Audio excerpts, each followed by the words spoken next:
เส้นเล็กใส่ผักหน้าใส่กุ้งแซ่บ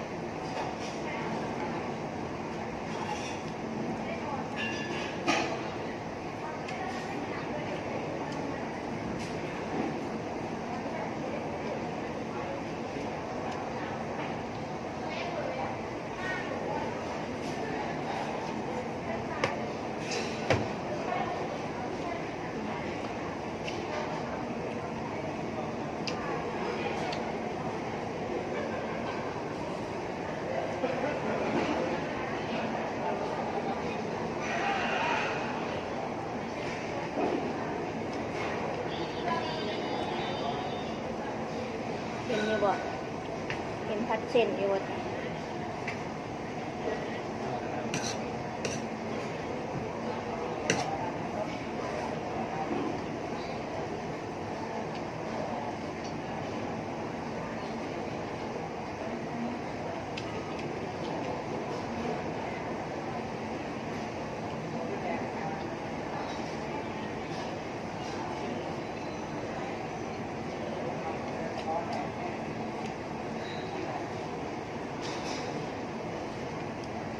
แซ่บแซ่บ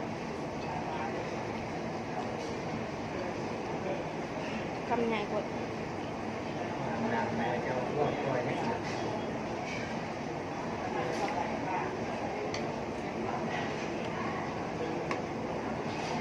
ทั้งเผ็ดทั้งฮ้อน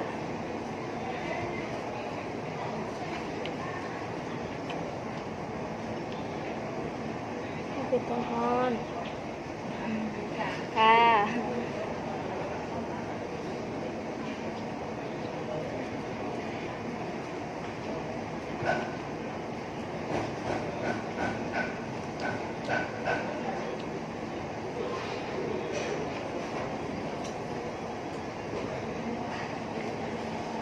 ผัดเส้น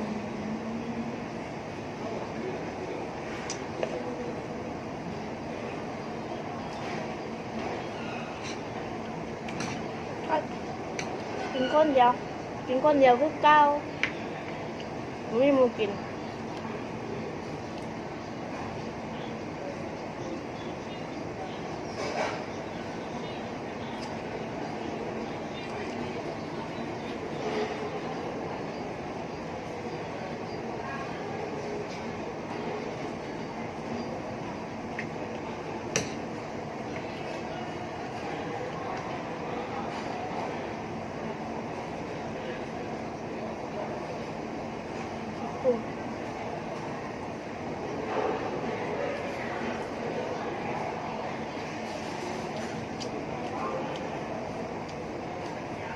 กินคนเดียวอยู่คนเดียวจ้ะ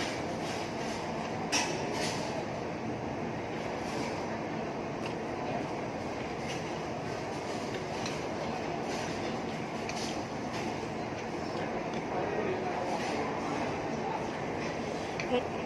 เผ็ดเผ็ด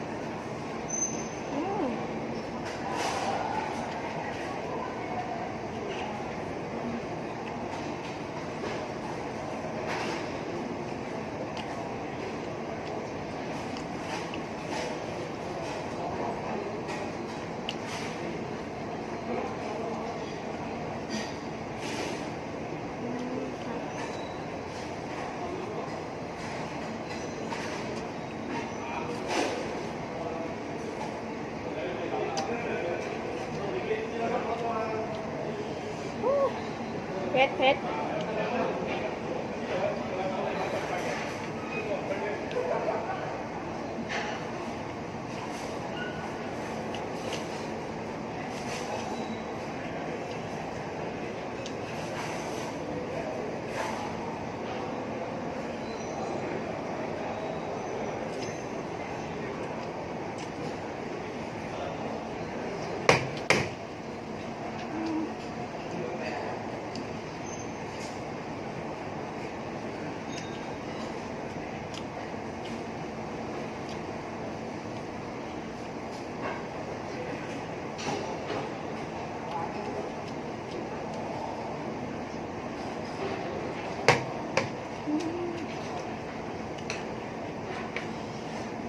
เผ็ดอ่ะ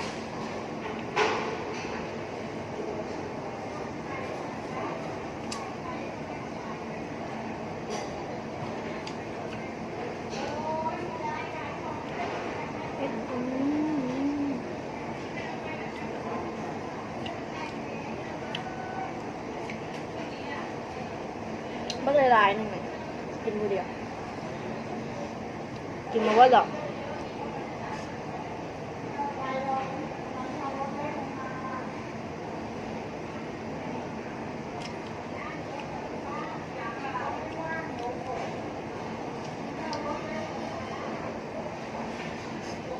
เราเกี่ยวกับร้าน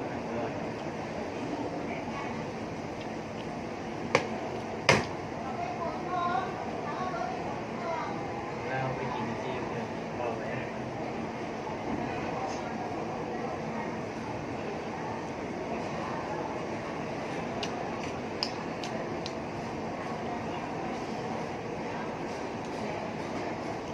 อยู่ดาวไม่ได้กินยังสี่รอบจ้ะ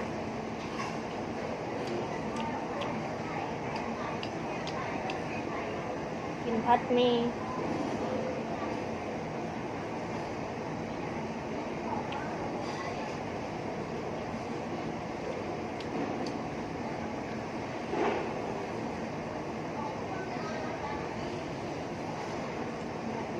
โอ้ยกินยังวะ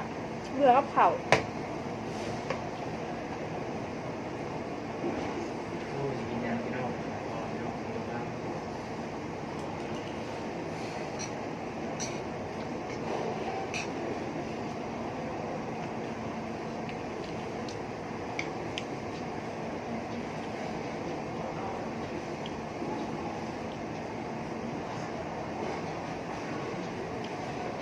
มันจะร้านผัดไทยก็กินแต่เส้นนะพี่น้องเอ้ย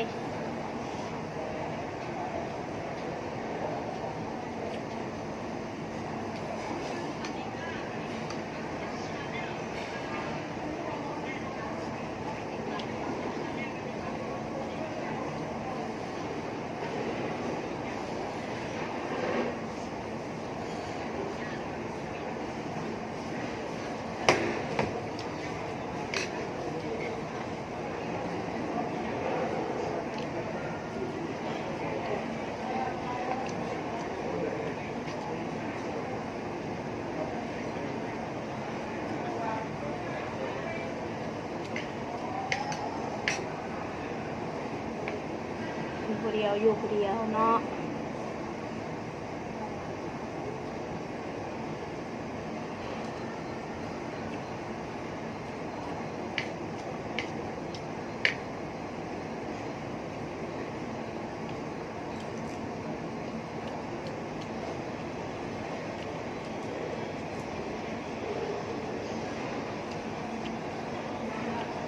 สำนีเด้อพี่น้องมื้อหน้าพอกันใหม่สบายดีเด้อ